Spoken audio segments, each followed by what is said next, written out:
What's up, everyone? Welcome to the Power Play with CJ. It's, first piece on the draft. We're going to talk about the Jordan Staal deal. It sent the Penn's third line to play with his brother in Pittsburgh, in Carolina. Got to move some things around. It was done in Pittsburgh, so obviously, good move for both teams. I think they knew Jordan Staal was going to walk as a free agent on July 1st next year, so gave him an opportunity to play with the team he'll probably re-sign an extension with.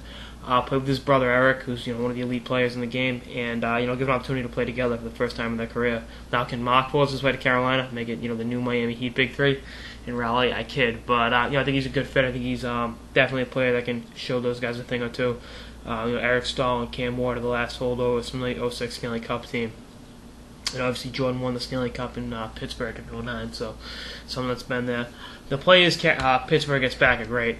I've seen Dumoulin. I've watched him play since he was 18 at BC 3 years ago, and he's definitely an elite player that can play at the highest level for years to come. I got to watch him win a national championship this year in Tampa. Just a great defenseman that really fit that organization really well. Obviously, plenty of BC connections there. Good sized kid, everything. You wanted a defenseman. I think Sutter fits Staal's old role pretty perfectly as a third line center. Gives you a little bit of everything. Kill some penalties, maybe play in the second power play unit.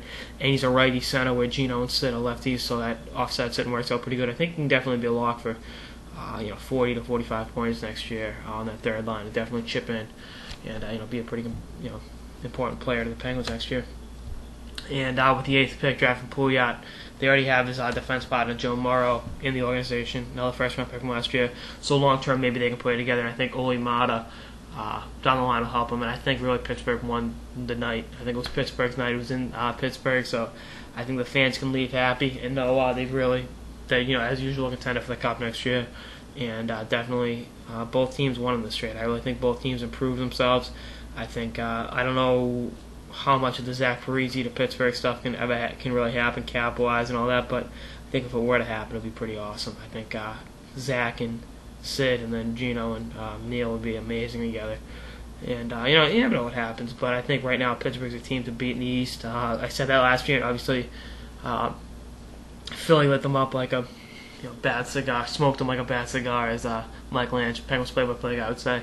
But I really do think they're a great team right now. I think if Fleury can put his demons behind him and continue to play well between the pipes, get a really fresh slate this year, Dumoulin can play at the highest level. I think Morrow maybe can play next year. I think Pouliot's a year away.